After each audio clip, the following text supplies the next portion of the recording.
매일 성경과 함께하는 오늘의 큐티 시간입니다.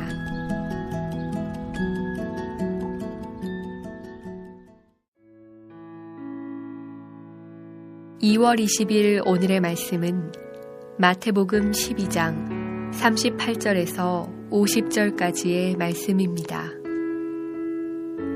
그때 서기관과 바리새인 중 몇 사람이 말하되 선생님이여 우리에게 표적 보여주시기를 원하나이다. 예수께서 대답하여 이르시되 악하고 음란한 세대가 표적을 구하나 선지자 요나의 표적밖에는 보일 표적이 없느니라. 요나가 밤낮 사흘 동안 큰 물고기 뱃속에 있었던 것 같이 인자도 밤낮 사흘 동안 땅속에 있으리라.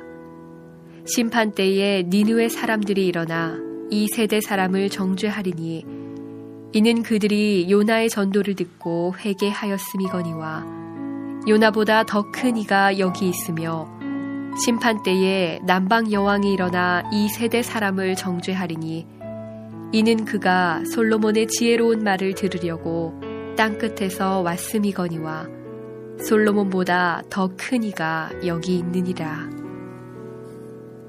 더러운 귀신이 사람에게서 나갔을 때에 물 없는 곳으로 다니며 쉬기를 구하되 쉴 곳을 얻지 못하고 이에 이르되 내가 나온 내 집으로 돌아가리라 하고 와보니 그 집이 비고 청소되고 수리되었거늘 이에 가서 저보다 더 악한 귀신 7을 데리고 들어가서 거하니 그 사람의 나중 형편이 전보다 더욱 심하게 되느니라. 이 악한 세대가 또한 이렇게 되리라. 예수께서 무리에게 말씀하실 때에 그의 어머니와 동생들이 예수께 말하려고 밖에 섰더니 한 사람이 예수께 여짜오되 보소서 당신의 어머니와 동생들이 당신께 말하려고 밖에 서 있나이다 하니 말하던 사람에게 대답하여 이르시되 누가 내 어머니이며 내 동생들이냐 하시고 손을 내밀어 제자들을 가리켜 이르시되 나의 어머니와 나의 동생들을 보라. 누구든지 하늘에 계신 내 아버지의 뜻대로 하는 자가 내 형제요 자매요 어머니이니라 하시더라.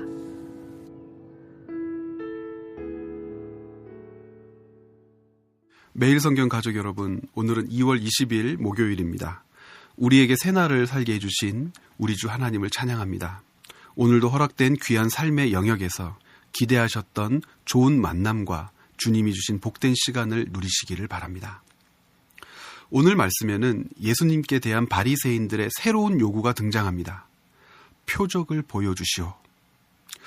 이 새로운 요구는 지금까지 여러 교훈으로 바리새인들의 문제점을 지적하셨던 예수님의 가르침이 저들에 의해 거절되었다는 것을 의미합니다. 지금까지 자기들 앞에서 행하신 표적과 가르침보다 더 분명한 메시아적 증거를 이제껏 구경조차 해본 적 없었던 위인들이 다시 예수님의 메시아됨의 표적을 보여달라고 요구하는 것은 이미 예수님을 하나님의 메시아로 믿지 않겠다는 확고한 의지의 다른 표현과도 같은 행동인 것입니다.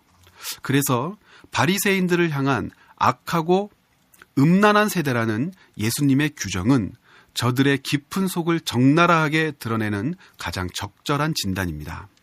마태복음 12장에는 세 가지 모형론이라는 것이 등장합니다. 모형론이란 구약 성경에 기록된 사건을 신약의 성취적인 관점에서 인용하여서 예수님께 적용하는 것을 말합니다. 12장에는 성전, 그리고 오늘 말씀의 요나, 솔로몬이 예수님을 가리키는 모형으로 제시됩니다. 모두 동일하게 예수님은 이것들보다 더 큰 분이라고 자신을 지칭하십니다.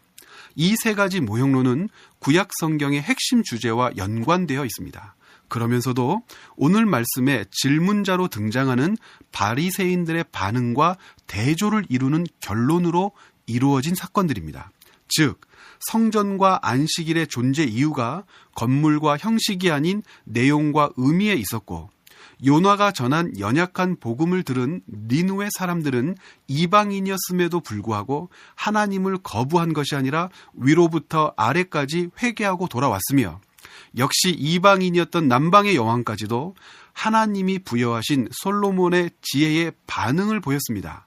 그런데 예수님께 또 다른 표적을 보여달라고 요구하는 바리새인들은 자신들을 아브라함의 자손이라고 자랑하면서도 도무지 예수님의 말씀, 보이신 이적, 그리고 성실한 답변들에 반응을 보이지 않습니다. 어쩌면 오늘 말씀 안에서 더 이상 보일 표적이 없다 하신 말씀은 너희는 가망 없는 자들이다 라는 선언이었는지도 모릅니다.